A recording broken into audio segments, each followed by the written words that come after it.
दोस्तों आपके अपने YouTube चैनल SSK एजुकेशन पर स्वागत है। दोस्तों आज हम बात करेंगे पृथ्वी की आंतरिक संरचना, यानी पृथ्वी की आंतरिक संरचना से संबंधित बातें करेंगे और इससे जितने भी प्रश्न बन सकते हैं उन सारे प्रश्नों को एक वीडियो के माध्यम से उपलब्ध कराने का प्रयास करेंगे। तो चलिए दोस्तों आइए शुरुआत करते हैं। आज का सबसे पहला प्रश्न है, पृथ्वी की आंतरिक संरचना के संबंध में सर्वाधिक महत्वपूर्ण जानकारी का स्रोत क्या है? पृथ्वी की आंतरिक संरचना के संबंध में सर्वाधिक महत्वपूर्ण जानकारी का स्रोत क्या है? तो दोस्तों भूकंप विज्ञान, यानी भूकंप विज्ञान के अंतर्गत हम पृथ्वी की आंतरिक संरचना के संबंध में सर्वाधिक महत्वपूर्ण जानकारी का स्रोत रखते हैं। और हम बात करें सियाल, सीमा तथा नीफे के रूप में भूगर्भ का विभाजन किसके द्वारा किया गया है? तो सियाल, सीमा तथा नीफे के रूप में भूगर्भ का विभाजन स्वेस के द्वारा किया गया है। स्वेस के द्वारा भूगर्भ का विभाजन सियाल, सीमा तथा नीफे के रूप में किया गया है। अगर हम बात करें पृथ्वी के धरातल के केंद्र की ओर निम्नलिखित का सही क्रम क्या होगा? यानी पृथ्वी के धरातल से केंद्र की ओर निम्नलिखित का सही क्रम क्या होगा? तो दोस्तों अगर पृथ्वी के धरातल से केंद्र की ओर सही क्रम की बात करें तो सबसे पहले आता है सियाल, सियाल के बाद आता है सीमा, सीमा के बाद आता है नीफे, यानी 2 1 3, यानी ऑप्शन बी 2 1 3 हमारा सही हो जाएगा। यानी एक संरचना इस तरह से बनती है और इस तरह से जो संरचना बनती है 3 भागों में बांट दिया जाता है। तो ऊपर वाला सियाल हो जाता है, नीचे वाला सीमा हो जाता है और उसके आंतरिक भाग को नीफे के नाम से जाना जाता है। चलिए दोस्तों चलते हम अपने अगले प्रश्न की तरफ। हमारा अगला प्रश्न है, निम्नलिखित में से कौन सा कथन सत्य है? दोस्तों हम बात करें सियाल में ग्रेनाइट एवं नीस जैसी चट्टानों की प्रधानता है। तो दोस्तों यदि आपके प्रश्न में रख दे कि ग्रेनाइट एवं नीस जैसी चट्टानों की प्रधानता किस में पाई जाती है, तो सियाल में पाई जाती है। यह कथन बिल्कुल सत्य है। सीमा का निर्माण मुख्यतः बेसाल्ट एवं गैब्रो जैसी चट्टानों से हुआ है। बिल्कुल सत्य है दोस्तों। अगर आपसे प्रश्न कर दे सीमा का निर्माण किस चट्टान से हुआ है, तो सीमा का निर्माण बेसाल्ट एवं गैब्रो जैसी चट्टानों से हुआ है। कहते क्रोड में निकेल एवं लोहा जैसे तत्वों की अधिकता है। सही बात है दोस्तों, बिल्कुल सही है। निकेल एवं लोहा जैसे तत्वों की अधिकता क्रोड में पाई जाती है। यानी हमारा उपयुक्त तो सभी जो ऑप्शन है वो तीनों ऑप्शन सही है। यानी कहते सियाल में ग्रेनाइट एवं नीस जैसी चट्टानों की प्रधानता है, सीमा का निर्माण मुख्यतः बेसाल्ट एवं गैब्रो जैसी चट्टानों से हुआ है और क्रोड में निकेल एवं लोहा जैसे तत्वों की अधिकता है। भूपृष्ठ की किस परत में बेसाल्ट चट्टानों की अधिकता है? तो दोस्तों अगर हम बात करें बेसाल्ट चट्टानों की, तो सीमा में बेसाल्ट चट्टानों की, जैसा कि आपके यहाँ पे दिख रहा है, सीमा का निर्माण मुख्यतः बेसाल्ट एवं गैब्रो जैसी चट्टानों से हुआ है। तो भूपृष्ठ की किस परत में बेसाल्ट चट्टानों की अधिकता है? तो सीमा में बेसाल्ट चट्टानों की अधिकता है। पृथ्वी के किस भाग में निकेल और लोहा की प्रधानता है? तो जैसे इस हाथ में देखा, निकेल और लोहा किस में पाई जाती है? नीफे में पाई जाती है। चलिए दोस्तों चलते हम अपने अगले प्रश्न की तरफ। हमारा अगला प्रश्न है, बहुत ही महत्वपूर्ण प्रश्न है दोस्तों। पृथ्वी की आंतरिक संरचना से संबंधित हम बातें कर रहे हैं और इससे बनने वाले जितने भी महत्वपूर्ण प्रश्न है उसको एक वीडियो के माध्यम से उपलब्ध कराने का प्रयास कर रहे हैं। पृथ्वी के सबसे ऊपरी परत के लिए सर्वप्रथम सियाल शब्द का प्रयोग किसने किया? दोस्तों हम बात करें पृथ्वी के सबसे ऊपरी परत के लिए सर्वप्रथम सियाल शब्द का प्रयोग स्वेस के द्वारा किया गया। किसके द्वारा किया गया? सियाल शब्द का प्रयोग सर्वप्रथम स्वेस के द्वारा किया गया था। दोस्तों यदि वीडियो अच्छा लगे लाइक करना, चैनल को सब्सक्राइब जरूर कर देना ताकि जब अगली वीडियो मिले तो आपको नोटिफिकेशन मिलता रहे। पृथ्वी के 3 संकेंद्री परतों के ऊपर से दूसरी परत का नाम क्या है? पृथ्वी की 3 संकेंद्री परतों में ऊपर से दूसरी परत का नाम क्या है? सीमा। यानी पृथ्वी की 3 संकेंद्री परतों में ऊपर से दूसरी परत का नाम सीमा है। पृथ्वी के केंद्र में पाया जाने वाला चुंबकीय पदार्थ है। दोस्तों अगर हम बात करें पृथ्वी के केंद्र में पाया जाने वाला चुंबकीय पदार्थ कौन है, तो पृथ्वी के केंद्र में पाया जाने वाला चुंबकीय पदार्थ निकेल है। पृथ्वी के केंद्र में पाया जाने वाला चुंबकीय पदार्थ निकेल है। स्वेस ने पृथ्वी के आंतरिक भाग को 3 भागों में बांटा था। स्वेस ने पृथ्वी के 3 भागों में बांटा था, उनके विभाजन में नहीं है। तो दोस्तों सियाल, सीमा और नीफे 3 भाग हैं, जबकि सबस्ट्रेटम ये हिस्सा शामिल नहीं है। अगर हम बात करें स्थल मंडल का तात्पर्य है, स्थल मंडल का तात्पर्य क्या है दोस्तों? तो स्थल मंडल का तात्पर्य है पृथ्वी की बाह्य पपड़ी। पृथ्वी की बाह्य पपड़ी को स्थल मंडल के नाम से जाना जाता है। स्थल मंडल की मोटाई भूकंपीय तरंगों के आधार पर कितनी मापी गई है? तो दोस्तों हम बात करें स्थल मंडल की मोटाई भूकंपीय तरंगों के आधार पर 100 किलोमीटर मापी गई है। भूकंपीय तरंगों के आधार पर स्थलमंडल की मोटाई 100 किलोमीटर मापी गई है। निम्नलिखित में से किस परत को बेरिस्फीयर कहा जाता है? दोस्तों हम बात करें बेरिस्फीयर किस परत को कहा जाता है, तो पृथ्वी की सबसे आंतरिक परत को बेरिस्फीयर के नाम से जाना जाता है। पृथ्वी की सबसे आंतरिक परत को बेरिस्फीयर के नाम से जाना जाता है। दोस्तों अगर हम बात करें धरातल से भूगर्भ की ओर जाने पर गहराई के साथ तापमान में वृद्धि की दर क्या है? धरातल से भूगर्भ की ओर जाने पर गहराई के साथ तापमान में वृद्धि की दर क्या है? तो 1 डिग्री सेल्सियस प्रति 32 मीटर, 1 डिग्री सेल्सियस प्रति 32 मीटर गहराई के साथ तापमान में वृद्धि की दर है। पृथ्वी के आंतरिक संरचना के अनुसार भूगर्भ का विभाजन भूपटल, मेंटल तथा कोर में किया गया है। यह विभाजन किसका है? तो दोस्तों भूपटल, मेंटल तथा कोर में, भूपटल का विभाजन मेंटल तथा कोर में किया गया है। इसका विभाजन ग्रांट ने किया था। किसने किया था दोस्तों? ग्रांट ने किया था।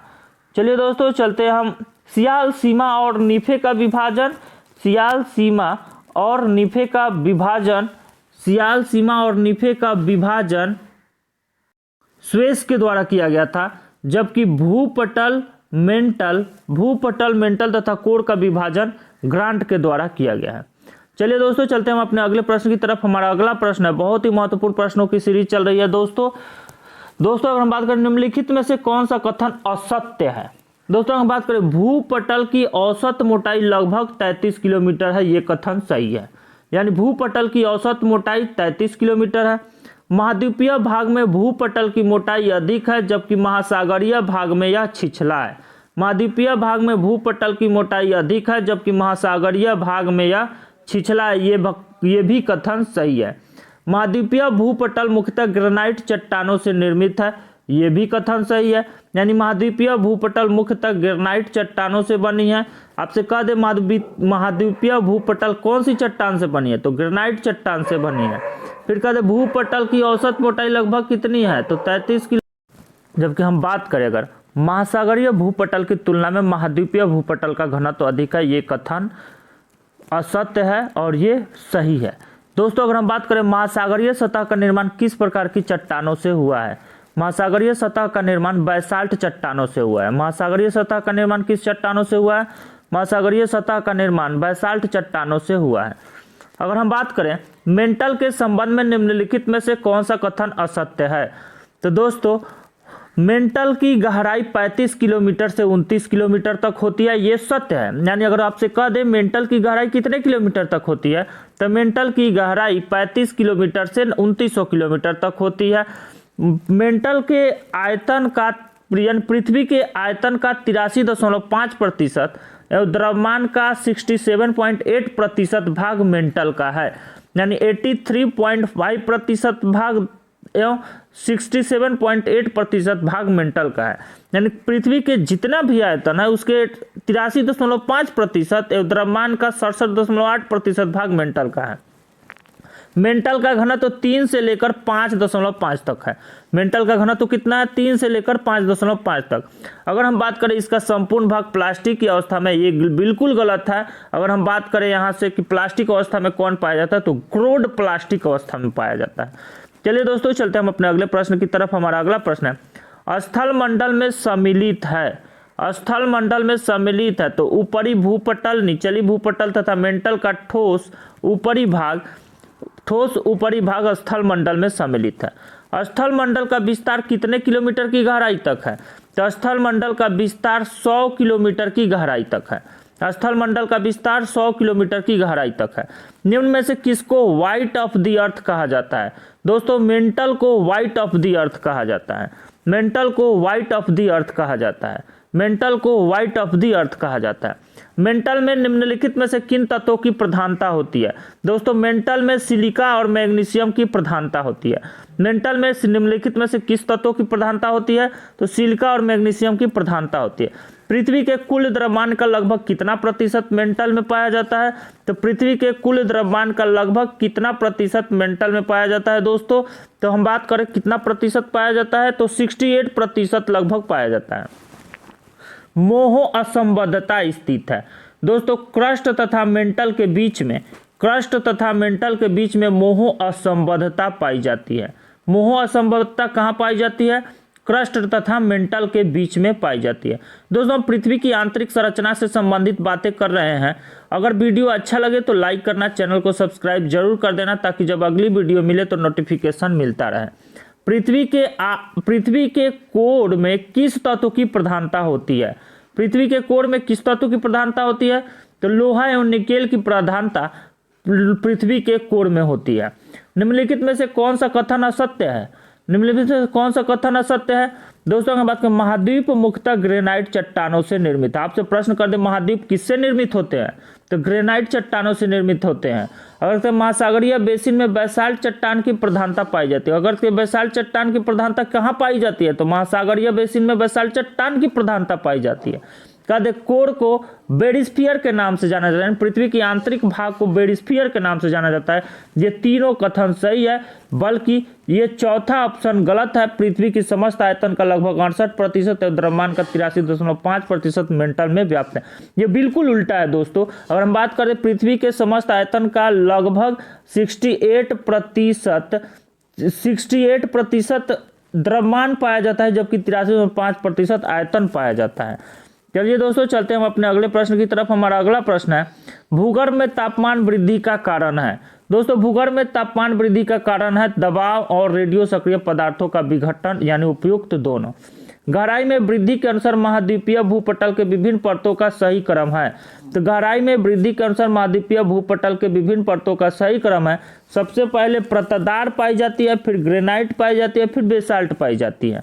चलिए दोस्तों, चलते हैं हम अपने अगले प्रश्न की तरफ। हमारा अगला प्रश्न है, भूपर्पटी पर पाए जाने वाले विभिन्न तत्वों की मात्रा का सही अवरोही क्रम है। भूपर्पटी पर पाए जाने वाले विभिन्न तत्वों की मात्रा का सही अवरोही क्रम क्या है दोस्तों? तो सबसे पहले ऑक्सीजन है, उसके बाद सिलिकॉन है, उसके बाद एल्यूमिनियम है, उसके बाद लोहा पाई जाती है। अगर बात करें पृथ्वी के भूपर्पटी में कौन सा तत्व प्रचुर मात्रा में पाया जाता है? तो पृथ्वी के भूपर्पटी में एल्यूमिनियम प्रचुर मात्रा में पाया जाता है। पृथ्वी के भूपर्पटी में एल्यूमिनियम प्रचुर मात्रा में पाया जाता है। चलिए दोस्तों, चलते हैं हम अपने अगले प्रश्न की तरफ। हमारा अगला प्रश्न है, धरातल से मोह असंबद्धता की गहराई लगभग कितनी है? धरातल से मोह असंबद्धता की गहराई लगभग कितनी है? तो 30 किलोमीटर। धरातल से मोह असंबद्धता की गहराई लगभग 30 किलोमीटर है। पृथ्वी ग्रह की संरचना में प्रावार के नीचे क्रोड निम्नलिखित में से किस एक से बना है? पृथ्वी ग्रह की संरचना में प्रावार मेंटल के नीचे क्रोड निम्नलिखित में से किस एक से बना है? तो लौह तत्व से बना है। वलन क्रिया किसका परिमाण है? तो वलन क्रिया किसका परिणाम है दोस्तों? वलन क्रिया पर्वत निर्माणकारी बल का परिणाम है। वलन क्रिया पर्वत निर्माणकारी बल का उदाहरण है। दोस्तों, अगर हम बात करें, मिश्रित धातु और सिलिकेटों से बनी धरती की परत कहलाती है। तो मिश्रित धातु और सिलिकेटों से बनी धरती की परत को हम सियाल कहते हैं। क्या कहते हैं? सियाल कहते हैं। दोस्तों, वीडियो अच्छा लगे तो लाइक करना, चैनल को सब्सक्राइब जरूर कर देना ताकि जब अगली वीडियो मिले तो आपको नोटिफिकेशन मिलता रहे। और इस पृथ्वी की आंतरिक संरचना का शॉर्ट नोट हम डिस्क्रिप्शन बॉक्स में दे दिए हैं, आप वहां से पढ़ लेंगे, थोड़ा सा मदद वहां से भी आपको मिल जाएगा। तब तक के लिए धन्यवाद, मिलते हैं नेक्स्ट वीडियो में।